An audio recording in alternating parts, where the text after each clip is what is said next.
Difficile de formuler beaucoup de reproches à l'encontre du Peugeot 2008. Apparu sur le marché en 2013, le crossover de la marque au lion affichait d'indéniables qualités de finition et de comportement dynamique. Mais ses ventes restaient pourtant loin de celles du Renault Captur, qui caracole en tête de la catégorie en Europe depuis son arrivée sur le segment. Même si les équipes de Peugeot se satisfont officiellement du succès commercial du 2008, elles ont constaté que l'engin est souvent plus perçu comme un break que comme un véritable crossover. D'où ce restylage de mi-carrière. Le dessin général n'évolue que très peu, mais la face avant reçoit une calandre inédite et plus statutaire. La silhouette assez particulière de l'engin ne fera toujours pas l'unanimité. Mais au moins, il ressemble désormais à un vrai crossover plutôt qu'à un simple break.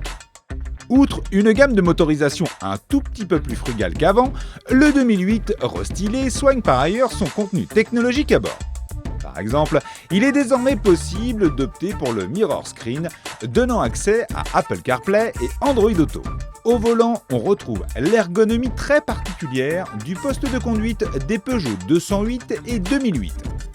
Ce petit volant donne l'impression de se trouver aux commandes d'une voiture de sport. Surtout que ses capacités dynamiques restent remarquables dans la catégorie. Avec sa direction incisive, son train avant efficace et son comportement presque joueur, il fait oublier son physique de crossover et se montre quasiment aussi agile qu'une 208. En motorisation essence PureTech 130 chevaux, comme en diesel 120 chevaux, l'agrément mécanique est d'un haut niveau. L'insonorisation aussi, et la consommation reste raisonnable, sans descendre toutefois aussi bas que sur la fiche technique. Seuls éléments décevants, la présence de pneumatiques type 4 saisons sur la version haut de gamme GT Line.